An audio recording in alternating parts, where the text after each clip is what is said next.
Bonjour tout le monde.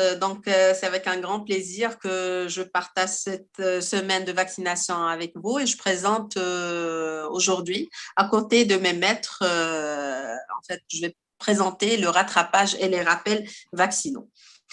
En guise d'introduction, le retard vaccinal, c'est une situation très fréquente et les causes sont multiples. Il y a au primo la négligence des parents, la méconnaissance du personnel de la santé, les infections intercurrentes qui sont des fois faussement indiquées comme un motif pour repousser la vaccination, aussi des affections sévères qui sont des fois sérieuses et il faut les prendre en considération. Il y a des enfants qui sont adoptés ou qui arrivent de l'étranger, donc il faut adopter et en fait il faut adapter plutôt les deux calendriers vaccinaux avec des vaccinations, par exemple le BCG qui n'existe pas ailleurs. Et bien sûr, il y a les épidémies et les confinements, comme ce qu'on vient de vivre, et ça a causé vraiment un grand retard vaccinal. Je vais parler un petit peu des règles de base de la vaccination. En général, la vaccination, c'est une induction et bien sûr, le rappel, c'est la réactivation de l'immunité contre un agent pathogène. Et bien sûr, c'est une immunité qui est induite, ok? On a en général la primo-vaccination et puis on attend un petit moment pour la maturation des cellules B mémoire et puis on fait nos rappels. OK? Avant d'entamer le rattrapage, on va parler un petit peu des rappels vaccinaux.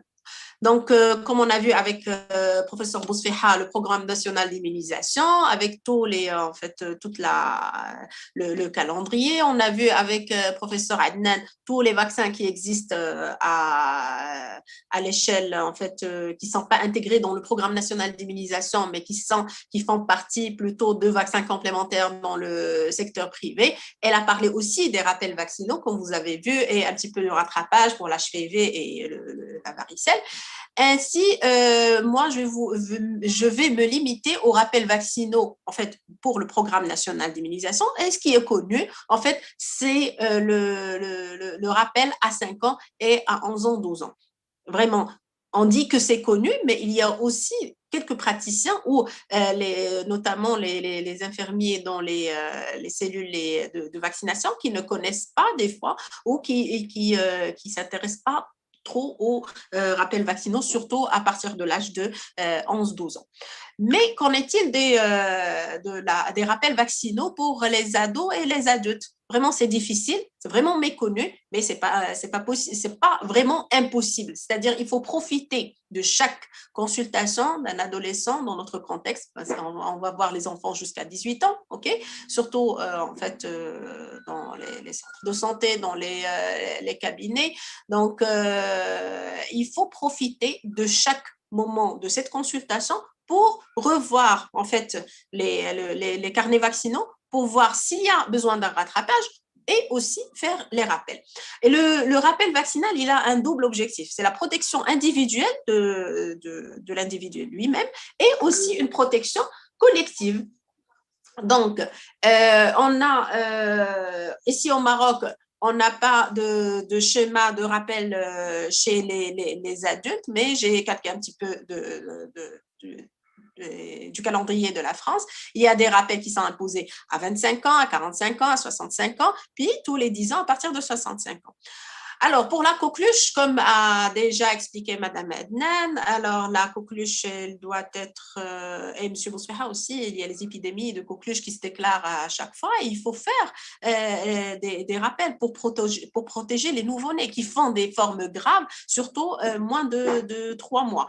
Quand il y a ces rappels à 25 ans, il faut inclure la coqueluche et on donne une seule dose de coqueluche et il faut s'assurer que la dernière dose d'été polio était reçue plus de 5 ans. Sinon, c'est dans l'entourage d'un nouveau-né qui va venir. C'est-à-dire quand on a un projet parental, donc il faut mettre à jour sa vaccination contre la coqueluche. Et bien sûr, pour les personnes âgées, il y a le vaccin antigrippal qu'il faut administrer chaque année à partir de l'âge de 65 ans. Donc, il y a un schéma que je vous propose ici, en fait, fait, que j'ai pris via le web, qui simplifie un petit peu les rappels. On a le DT polio, la coqueluche 6 ans, 11 ans, et puis à partir de l'âge de 25 ans, mais c'est-à-dire la coqueluche une seule fois à l'occasion du rappel DTP à 25 ans, et puis à 45 ans, on a le DTP, et puis chaque 10 ans à partir de 65 ans. Voilà, en ce qui concerne grosso modo tout ce qui est rappel vaccinaux. Alors, pour le rattrapage, si on constate qu'un enfant vient à notre consultation qui n'est pas bien vacciné ou il vient déjà comme motif de consultation, un rattrapage vaccinal. Donc, il faut, quelle dose on va administrer? Est-ce qu'on va le revacciner de nouveau? C'est pas recommandé parce que si on a des enfants qui sont déjà vaccinés et on ajoute des doses, des fois, on a un risque de faire des hyperimmunisations avec des fois quelques effets indésirables, mais en général, ce qu'on fait, c'est qu'on vérifie les doses qui sont déjà reçues, on les soustrait des doses nécessaires globales sur le programme national d'immunisation, et puis on a les doses manquantes qu'il faut administrer à l'enfant. Donc, on va commencer prime abord par une analyse de la situation. Il faut d'abord vérifier l'âge de l'enfant, bien sûr, parce que la vaccination, il va être selon la fonction de l'âge de l'enfant.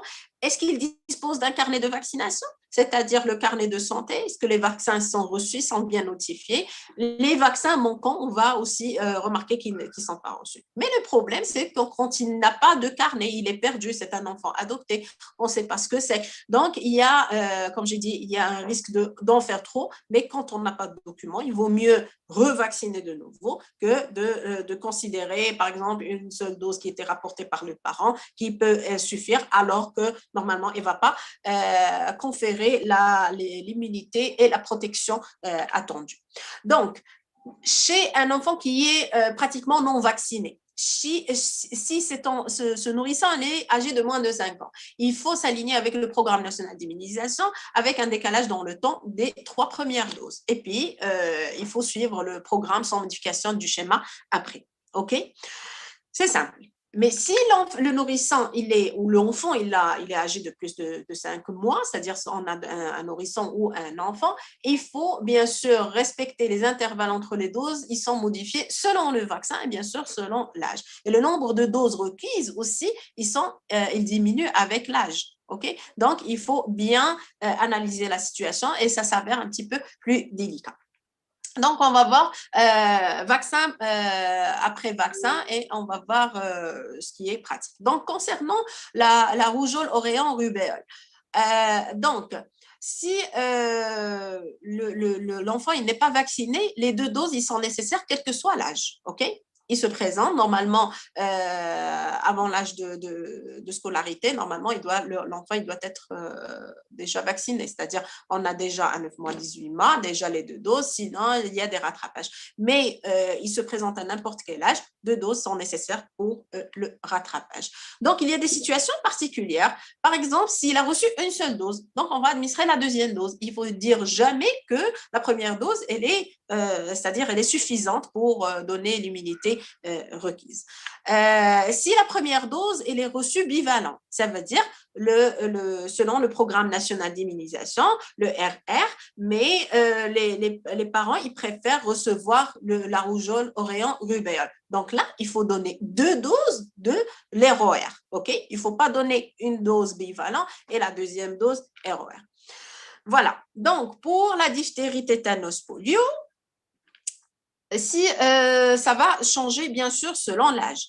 Si la première dose elle est reçue avant l'âge d'1 an, donc il faut donner 3 doses plus 2 rappels. OK? 3 doses plus 2 rappels. Si la première dose elle est donnée entre 1 an et 5 ans, là, il faut donner 2 doses plus 2 rappels. Donc, on retranche une dose. Et si la première dose elle est donnée plus de 6 ans, là, on va donner toujours 2 doses, mais avec un seul rappel. OK? C'est clair? Donc, il faut avoir ces schémas, c'est-à-dire à portée de la main pour à chaque fois, quand il y a un besoin, il faut les utiliser. Donc, on va voir maintenant la coqueluche. Alors, Si l'enfant se présente entre 4 ans et 7 ans, là, il faut administrer 4 doses. OK? S'il est entre 8 et 10 ans, il faut donner 2 doses. Et s'il est âgé de plus de 11 ans, on va donner une seule dose. OK? Concernant l'hémophilus influenzae B, là, si on a un nourrisson entre 6 et 12 mois, on va donner 2 doses plus le rappel. OK? Si on a un enfant entre 1 an et 3 ans, on va donner une seule dose. Mais si l'enfant il se présente au-delà de 3 ans, on ne va pas administrer l'HIV parce qu'il y a une immunité naturelle qui se développe et donc on n'a pas besoin de le vacciner.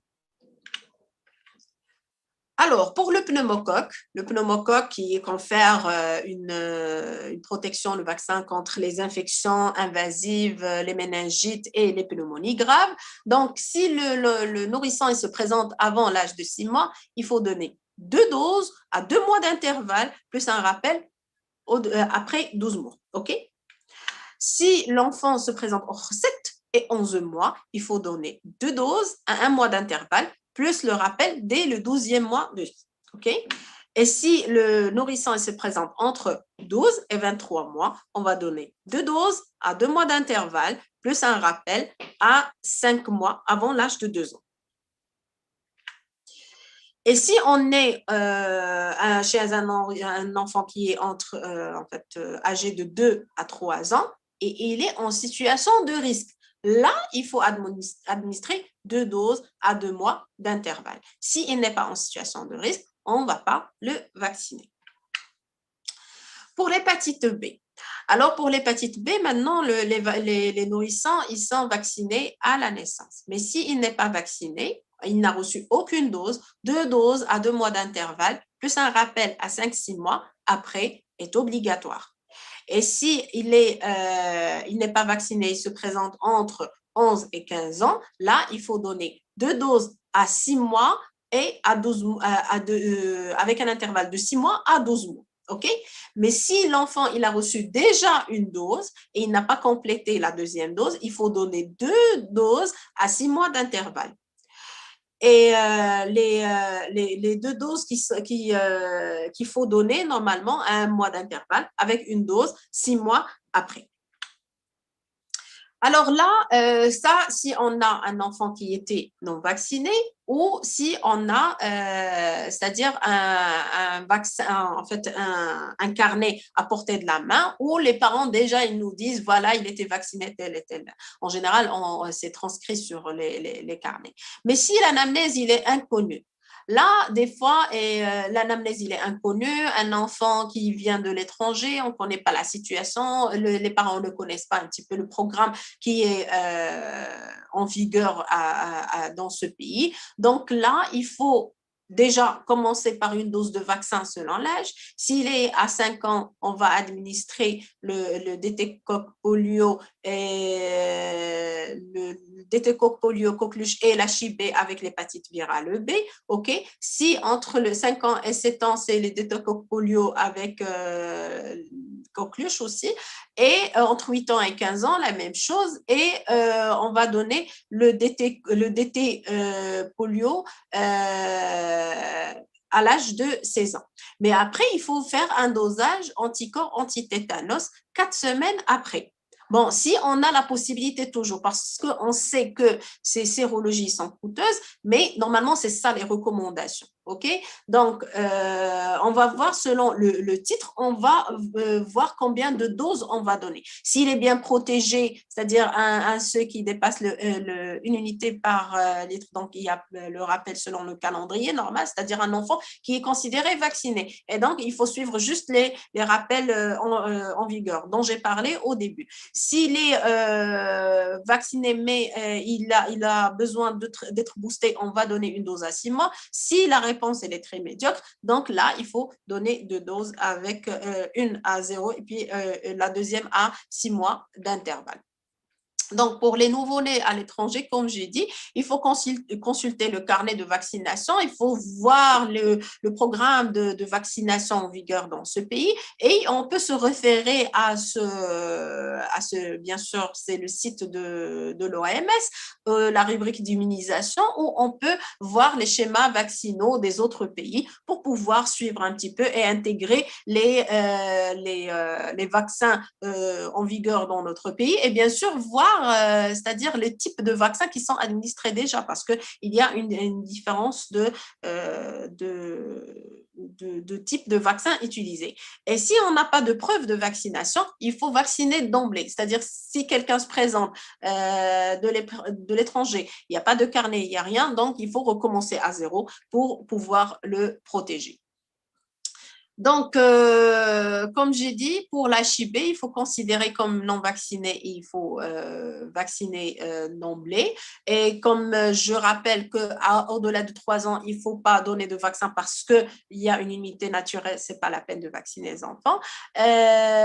Pour le ROR, la varicelle, il faut considérer l'enfant comme non vacciné. Il faut donner 2 doses, quel que soit l'âge. L'hépatite B aussi, on donne une dose. Bien sûr, il y a toujours la possibilité de faire une sérologie à 4 semaines, mais comme j'ai dit, c'est coûteux. S'il n'y a pas possibilité de le faire, il faut donner une deuxième dose 6 mois après. Et bien sûr, chez les adolescents, entre 11 et 15 ans, les 2 doses adultes à 4 mois d'intervalle pour l'hépatite B. Qu'en est-il alors pour la co-administration des vaccins? Donc, un enfant vient pour le rattrapage, on a plusieurs vaccins, comment on va procéder?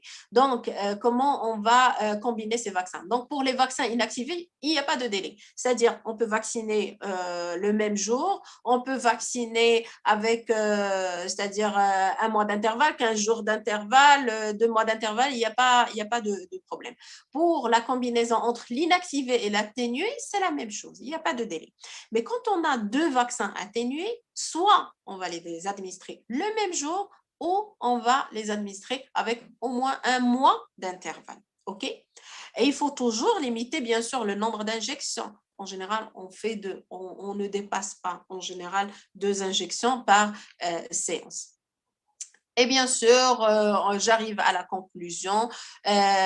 Toujours en matière de rattrapage, il faut déterminer de prime abord l'âge au moment du rattrapage pour voir les vaccins qui manquent.